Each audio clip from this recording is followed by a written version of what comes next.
I was actually at high school yesterday. The teacher of the world religions class called me, asking if I would come to speak to the class about Judaism, which I did.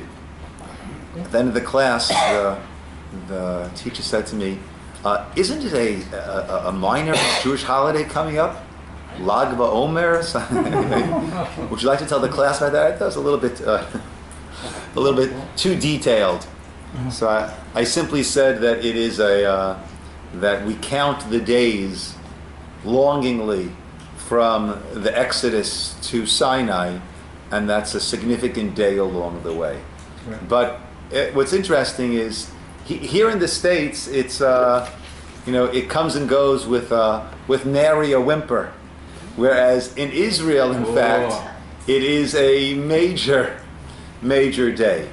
And of course, there aren't halachot in terms of a Yom Tov or a Chol HaMoed, right? But actually, when we were moving from Israel back to the States, so one of the considerations in the date was, since it was right around Lag Bomer, we said, let's do it after Lag Bomer, not before Lag Bomer. Because if my kids come here and they see there's no Lag Bomer, it's going to start things off on a very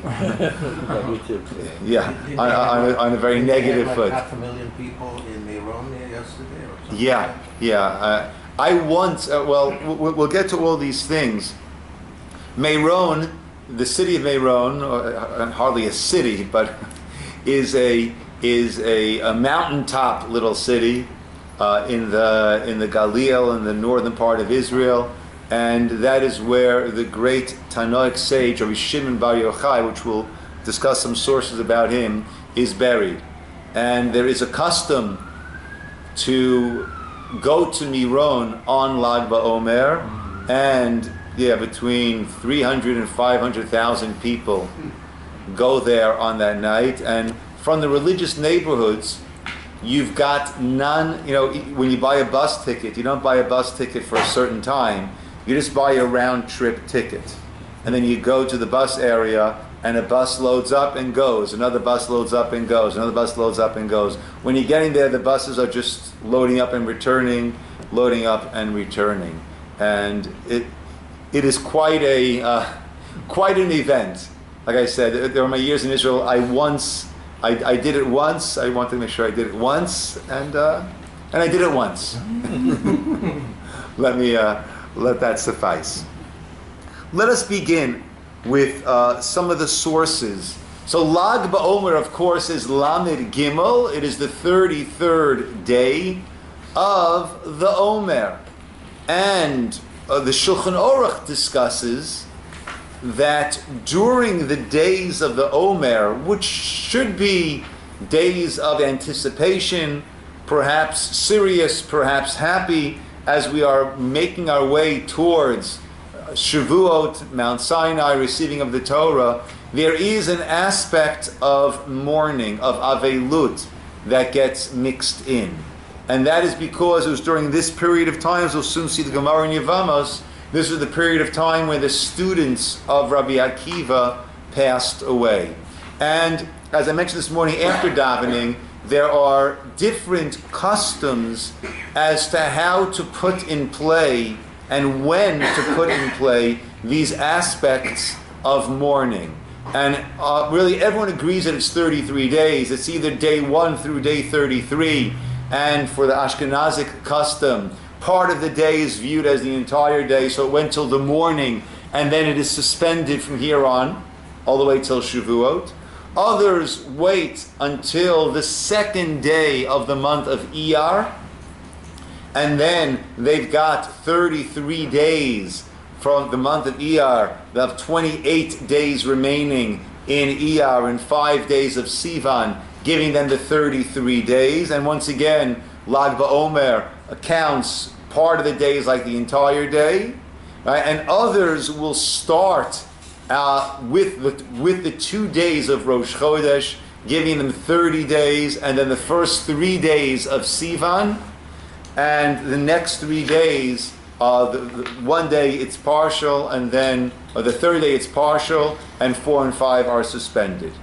But the main reason that we have in our scripture as to the mourning and the importance, the relevance, the unique quality of Lag Bomer, let's go to the Gemara, which is the first source. The Gemara is Talmud Bavli, the Babylonian Talmud. Rabbi Akiva Omer, Lamad Torah bi'alduto. If you learn Torah when you were young, Yilmod Torah b'ziknuto. You should learn Torah when in your older age, in your later years. Hayilu talmidim bi'alduto. If you had students when you were young, Yilo talmidim b'ziknuto. You should also have students in your later years. Shenemar, as it says, Baboker zareh et zaracha. In the morning, plant your seed. Ube'erev, we don't have the, I believe, ube'erev al tanuach yadcha, or something along those lines. And in the evening, do not let your hand rest. Rabbi Akiva spoke about this from a very, very bitter and tragic personal experience. Amru, it was stated, Shneim asar elef zugim talmidim hayulo Rabbi Akiva. So it's interesting. We don't say that there were 24,000 students. We say there were 12,000 pairs of students that Rabbi Akiva had. Right? And there are many ways we can go with that. One way is that in order to truly study in a yeshiva as a student, you need to make sure you've got yourself a chavruta, the proper study partner. And if we don't speak about 24,000 individuals, we speak about 12,000 pairs. There are those that say that, well, we'll soon see. Migavat ad Antipras. From Givat to Antipras. The Chulan Meitu beperek echad. And they all died during one time period. Mipnei shelo nagu kavod zeh lazeh. Because they did not show the proper respect to one another. There are those that infer from the Talmud that it wasn't they weren't showing proper respect to everyone else in the yeshiva, but with their Talmud, with their student, with their chavrut, who they would spend. I remember when I was learning in Kollel in Israel. So now he would say, I'm jealous of your chavrusas. Right? They get to spend 6 hours with you. 4 hours interrupted in the morning, 2 hours in the afternoon. Well, I don't get that. Right? So there are those that say the issue was very often, and the same thing happens with a wife. Very often, someone that we spend a lot of time with, there we could start to take things for granted and start to take shortcuts and not show them the proper appreciation and the proper respect. So there are those that infer from the Gemara that the fact that is presented as 12,000 pairs of students, and the issue was they did not treat each other with respect, that was particularly to their study partner. V'haya ha'olam shamem. And the world was in an emptied, desolate state. Ad sheba Rabbi Akiva etzel Rabbeinu shebedarom. So Rabbi Akiva came to those that we call our rabbis in the south, who were his disciples. V'shan'a lahem. And he taught them. Who were they? Rabbi Meir, Rabbi Huda, Rabbi Yossi, Rabbi Shimon, that's Rabbi Shimon Bar Yochai, and Rabbi Elazar ben Shamua. V'heim ha'amidu Torah ota sha'a. And they are the ones who established the Torah at that time. Tana, we learned. Kulam metu mi Pesach vi'ad atzeret. They all died during the time period from Pesach until Atzeret. Atzeret is Shavuot. Amar Rav Chama bar Abba v'Yitem Rechia bar Avin kulam metu mita ra'a. Mahi Rav Nachman askara. And they actually all died a difficult death. Now, I didn't include it in the notes over here, but in the Sefer HaMinhag, it is brought, I heard B'Shem Rav Zerachi HaLevi, Shematzu Katuv, that he found in an ancient Sefer that arrived from Spain, that they died from Pesach until Pros Atzeret. Pros Atzeret means 15 days before Atzeret, which refers to Lag Bomer. So they died until Lag Bomer. Why does Rabbi Akiva start off with saying those who learned Torah and taught Torah in their youth, which he did not?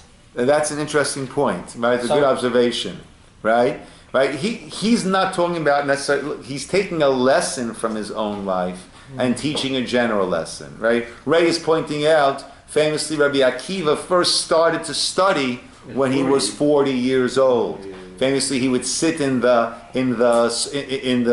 kids' class to learn the basics, and went on to become the great Rabbi Akiva. But he too, right, in his earlier years of teaching, he had amassed 24,000, and then lost them all, and then started again, right? So the general takeaway, right, even for those who don't start at that very late stage, is don't feel, I've done it, I'm good, right? Always be looking to see what more can be accomplished. Now, Rabbi Akiva, in the Breshit Rabbah, Rabbi Akiva said to his new students, Banai, my sons, Harishonim lo meitu ela shaita eineim tzara elu la'elu. The first students died because their eyes were tzara. Tzara literally means, it says here, do not look generously. Tzara means narrow, right? Looking askance, right? One to the other. A tsarut ayin means that that what you have bothers me, even though it's not something that I would have in its place. Say like cool. Yes, similar though. Tenu datchem shelo ta'asu k'ma'asehem, and therefore focus and pay attention and be careful that you will not act in their way. Now, these students, a harsh heavenly decree, it seems, by the Dayan Emet, but they needed to die, right? Now, why was it that they died particularly during this time period? So Rav Aaron Kotler, in Mishnah Rabbi Aaron, explains as follows. To explain why Rabbi Akiva's students died for a seemingly trivial sin, perhaps we can say that Rabbi Akiva was the foundation of the redaction of the oral law. Actually, the Medrash relates that when Moshe ascended to Sinai, Hashem showed him all the generations, and he saw Rabbi Akiva, and he wondered, why isn't the Torah being given through him? Well, in a way, the Torah was given through Rabbi Akiva. He was the one of the of course, the oral law also came from Moshe, but as it says here, the redaction of the oral law and the clarification and the presentation and the transmission of the oral law is all coming through Rabbi Akiva. And his students were the ones who would pass on the oral law to future generations. Therefore, they had to embody the perfection of all the 48 traits through which Torah is acquired. For if they would lack even one of these traits, they would be lacking in the essence of the acquisition of the Torah, and they would not be able to transmit it in purity and holiness. Therefore, apart from the fact that God is strict with the righteous to within a hair's breadth, the Gemara says, "Kechut asara," like a hair's breadth, there was also this idea that since they were lacking in the quality of being close with one's fellow students, which is one of the 48 traits, their Torah would be fundamentally flawed. Therefore, they were not worthy of passing on the oral law to future generations. Furthermore, their Torah learning was deficient because it was not completely pure, and the oral law had to be passed on as a complete Torah in every way. Therefore, they did not merit having the Torah passed on through them, but it was instead the rabbis of the south.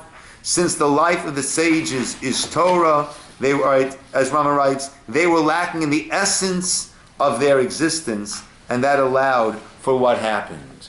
So he explains why this seemingly trivial flaw was glaringly exposed and acted upon because they were the transmitters of the Torah. Let me ask you, so why particularly during these days, might you say? Well, they're leading up to the getting out of Okay, Egypt to the these are Torah. the days that are leading up to Matan Torah. So these are the days when there should be a special focus on. Actually, one year we did this Shavuot night, right? That we went through the 48 ways. We have presenters on each of the Memchet Dvarim, the 48 ways to which the Torah is acquired. But these 49 days are meant to be focusing on the 48 days to which the Torah is acquired in order to prepare ourselves for Shavuot. And therefore, if during this time they were still not getting the message, then that highlighted the lacking and the results we know about. Yes? Do we know how they died? Was it an epidemic or was it... So the Gemara says it was through a harsh death called asachra, right? Which is normally translated as choking, right? Right. I would imagine. Look, I don't know. I doubt they all swallowed a piece too big, and this is BH before Heimlich, right? So I would imagine it was some sort of an epidemic, right? That spread, ferociously spread, and it resulted in some sort of a inability to breathe, which would be this asachar, though I'm not sure. It impacted only that. Yes. It was clearly a focused plague, right? Assuming that it was some sort of a plague, it was certainly a focused plague with a very, very vivid message. A very, very vivid message.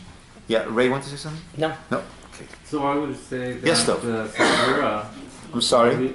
when we go through every day of the Sephira, right, that we're going every day, it's a different component that's helping us understand those levels. That is of meant Torah. to be. That is the case. That is correct. Now, in the art scroll has the following thoughts. Rabbi Akiva was the greatest sage of his generation. It is said that he was the shoresh, the source.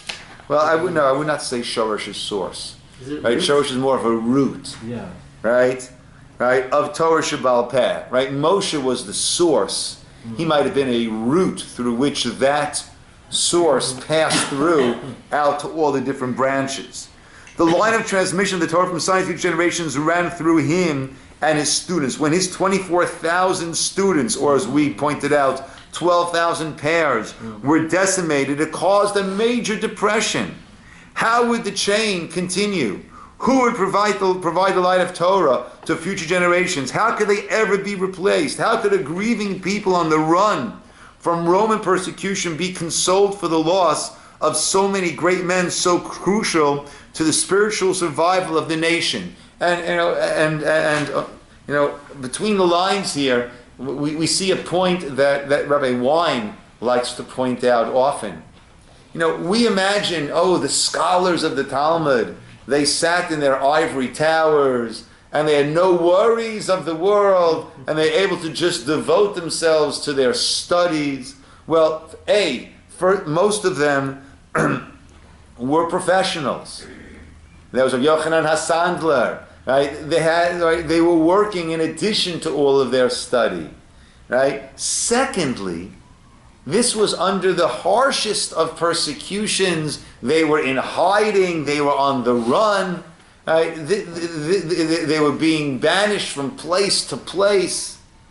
And yet, they were able to pull it together. So with that in mind, we can understand, it just magnifies the sense of loss and despair and hopelessness that people might have felt when these 24,000 students passed away. The urge to say it's all over must have been overwhelming. The less faithful, more pessimistic among them must have been ready to give up. Rabbi Akiva recovered from his devastating loss to transmit the Torah through a new group of 5 students. It was on Lag Bomer Rabbi Akiva began teaching Torah to these new Talmidim. Interesting. It was on Lag BaOmer. So far we've heard about the students dying. We heard the Sefer Minhagim that they stopped dying on Lag BaOmer, right? But we haven't heard what is or was so significant about Lag BaOmer. He began teaching Torah to these new Talmidim. The seeds he planted that day, which ultimately produced the massive rejuvenation of Torah, are the reasons for celebrating on Lag BaOmer. On this day we commemorate the renewal, we celebrate determination, we cheer the cessation of the plague, we foresee the future bright with hope and determinations. And as the centuries pass and as the Romans of every period seek our destruction and annihilation, we look to Rabbi Akiva, Rishon Bar Yochai for inspiration. We note how they looked the enemy in the face and persevered, thus ensuring that our nation, our Torah, are alive, flourishing to this very day. In the wake of a tragedy they would have felt lesser people, Rabbi Akiva strengthened himself and set about ensuring that the chain remains unbroken. Wow. Another factor of this day. This is from the Zohar. Oto yom bikesh Rishon Bar Yochai listalek min ha'olam.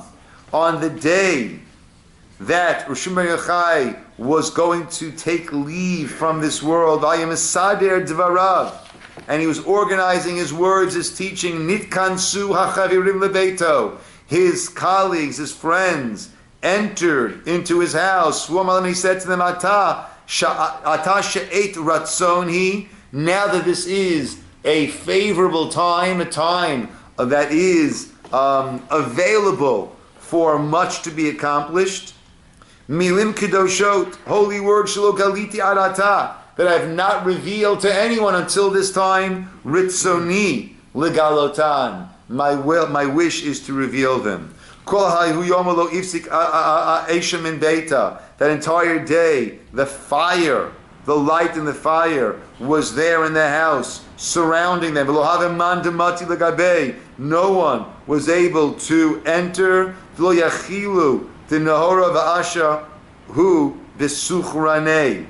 Right? Because the fire was around them. And the fire was burning before them. Shamu kola. And they heard a voice that said, Al ulu va'atu vidkanshu lihilula to Rabbi Shimon ben Yochai. Right? And the voice said, come and gather every year, they put in, right, for the Hilula, the anniversary of the death of Rabbi Shimon bar Yochai. Okay? And tradition has that the anniversary of his death is on Lag BaOmer. Though it's very interesting, because this is not the common practice. Normally on a yard site, it is not a cause of celebration. On a yard site, the Shulchan Aruch speaks about it being a day of fasting. Right? Some people make a kiddush, right? In order to, right? But a celebration is not the usual mode. But again, this is from the Zohar, and this is not the usual mode. So while this theme of Lag BaOmer seems on the surface to be unrelated to the first, right? So we have the revelation of the Zohar, of these hidden aspects of the Torah that took place on Lag BaOmer on the day of Rishon Bar Yochai's passing, and subsequently it's meant to be a hilula, a celebration of sorts of his life and his teaching on his yard site. This doesn't seem to be linked too closely to Rabbi Akiva starting to teach his students on Lag BaOmer. Yet, however, it is noteworthy right here that Rabbi Shimon bar Yochai was one of the 5 students that Rabbi Akiva taught after the passing of the 24,000. Thus, celebrating Shimon bar Yochai's contribution to the Torah also amounts to celebrating the continuation of Rabbi Akiva's legacy after the devastating plague. And if I could add on the Torah Shebal Peh that we said Rabbi Akiva was the shoresh, was the root through which it passed, that Torah Shebal Peh has different components. One is the halachic component that's readily available for us in what's now our Talmud, and the other is the nistar, the Torah nistar, the hidden aspects of the Torah, the Kabbalah. Right? Kabbalah does not mean wushy stuff. Kabbalah literally means that which was accepted, right? That which was passed down carefully, meticulously, selectively to certain students, right? So perhaps Rosh Yochai is in a certain way unique and primary amongst the five, in that he is the one, the conduit through which we received the Torah Shebal Peh, Torah Nistar, the hidden Torah, the Kabbalistic aspect of the Torah, which came through Rabbi Akiva. Okay. Rav Yaakov Chaim Sofer in the Kaf HaChaim, he writes, Mihu. That's Rav Chaim Vital. I'm not sure what the Pei Reish Chet stands for. Katav Hatam or Pri Chadash, I think. Wrote, Hatam Shah Simcha Hi Al Otam Talmidim Shahosif Achar Kach Rabbi Akiva Shalometu Ke'elu. The reason why the rejoicing is on those specific students that Rabbi Akiva added on after the death of his earlier ones. The Katafti Kozel Lo wrote Ki Yesh Shoresh B'Minhag Hazeh. I wrote this to show that there is a basis, a foundation for this custom. Han-Nizkar that was mentioned.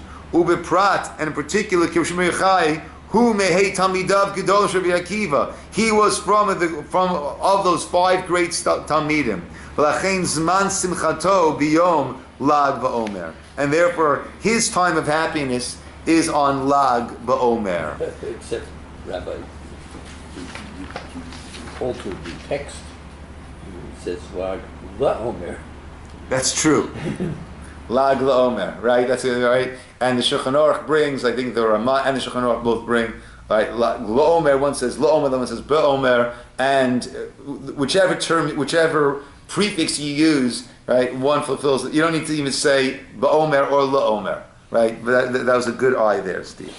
Now, I didn't include it in the sources, and I neglected to say these sources come from something called the Morashah syllabus, nothing to do with the Morashah school that was here in Orange County for a number of years, nothing to do with Camp Morashah, but it's the Morashah syllabus. So I'd like to thank them for providing these sources. Something I did not include is from the Chatam Sofer in his Teshuvot, his response on Yoredeya. And he adds another aspect of Lag Bomer. And he writes, Ukufid Isa b'Medrash, Shemiyom Shekala HaCharara, from the day that the provisions that the Jews brought out of Egypt ended, they went 3 days without bread, and then the man came down. The provisions lasted them a month, and then 3 days without bread, and then on the 33rd day after the exodus of Egypt, that is when the man fell down on Lag Bomer. Right? That is another aspect of this day, Lag Bomer, that I did not include. Now, as we began, right, there is this custom of this celebration on Har Meron, on Mount Meron, at the grave of Shimon Bar Yochai. And there are those who say this is a little off, a little strange, it's gotten, there are those who take issue with it, though clearly, I guess the 3 to 500,000 people who do attend each year, I guess they vote, if not with their legs, they vote with their wheels of the bus. But I thought an important source is from the Arizal. Okay, the Arizal, of course, the Ari HaKodesh, also known as, is the conduit through which the Kabbalah that we have has come to us. Bimei Maran, and he says in the days of Maran, our master, and that's a reference to Rav Yosef Karo, who was the author of the Shulchan Aruch. He was the author of the commentary that Beit Yosef on the Tur Shulchan Aruch.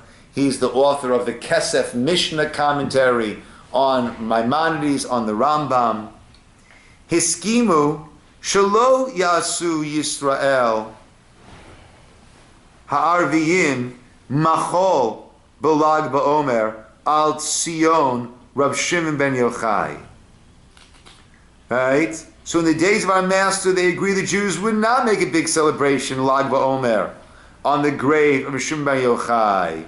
V'nir l'maran u beit dino, right? And in the view of Rav Yosef Karo and his Beit Din, it appeared shehu zilzul. It ends up being somewhat of a desecration, a degradation, a not proper showing of respect. She'ochlin, people are eating there, drinking there, umarakdim, and dancing there, as opposed to having been drinking there and drinking there and drinking there. V'nichtava v'lo nechtama. Interesting. That was the decision that was written, but was not signed. Uvelayla chalam maran im Harshim ben Yochai, and that night Rav Yosef Karo had a dream about Harshim ben Yochai. Va'amar lei, who said to him, "Shetavo magefa gedola b'avur zu haskama," that this edict that they were planning to issue would bring would have dire repercussions. Ki ritzono sheyismechu bihi lula. It was his wish that they do celebrate on the anniversary of his death. Ulamachar kara et hahaskama. And the next day, that decision that they had planned to issue was torn, right, and was never issued. Now, before we go further, there's one other source that I didn't include that I do want to mention, and this is in Ta'amei HaMinhagim. Ta'amei HaMinhagim is a sefer, is a great volume that goes through. Ta'amei means, the reasons for the minhagim, for the different customs that we have, and he goes through different customs and explains the reason for it. There are also that say it's tam. Tam can mean a reason. Tam also means a taste, right? So it's a taste of the minhagim. Perhaps it's a taste not of all the minhagim, but of certain minhagim, or it's a taste of that which goes on behind the minhagim. But there he writes, al ha'hitgalchat hanikret befi ha'amon chalaka, right, or upsharing, right, that there's a custom to give a child, a boy, his first haircut, right, on Lag Bomer, and there are thousands who bring their child to have that first haircut in Miron on Lag Bomer. Kotev Moreno Rav Chaim Vital, who was the prime student of the Arizal, and actually the teachings of the Arizal that we have come to us through Rav Chaim Vital. The Arizal's own writings are so esoteric that they are a mystery to us to fathom it, and it's only through the breakdown, the simplification of Rav Chaim Vital explanation that he gives are we able to understand some things. Interestingly, there are those that explain that Moshe being kavad peh, kavad lashon, Moshe is being unable to express, right, difficult to express, and there are those that explain it in a similar way to what I just told you about the Arizal. We have it to a degree, those people who have had a near-death experience, and they experience different things, and there's a tremendous of those who have these experiences, similar experiences, which comes as no surprise to us, as we believe they're passing into the next world and then we're pulled back. But when they try to describe the things that they experience there, they become tongue-tied. Right? They become tongue-tied because our vocabulary only contains words for things that exist in our world. There are no words for things that exist beyond the realm that we are in. So when you try to use physical words that describe the physical for that which is beyond our world, one becomes tongue-tied. One becomes literally kavad peh, which means a heavy mouth. The mouth is too heavy. Right? Those explain that Moshe, when he was trying to give over the teachings that he received from God, he too was kavad peh. Right? It just couldn't be, and therefore he needed Aaron to serve as his mouthpiece, as Reb Chaim Vital served as the mouthpiece for the Arizal. And he writes that it is a minhag yadua. It is a well-known minhag custom. Kanireh minhag kadmoni od me'arishonim. It seems went back from the early times. V'nei Arizal ba mitzrayim lemiron la'asher ulekayem aminag hayadua hazeh biyom mishteh v'simcha. The Arizal himself traveled from Egypt to Miron, la'asher, to here it says to encourage. La'asher actually, and he sure is a permit, right? I guess to show clearly that this is an accepted and proper minhag ulekayem, and that he himself would fulfill haminhag hayadu hazeh, this known custom, biyom mishteh v'simcha, and to treat it again not in the normal pattern that we treat a yard site, but to treat it with mishteh and simcha. Okay, we also have the idea that has really taken hold, which is the bonfires that are lit. Just 1 second.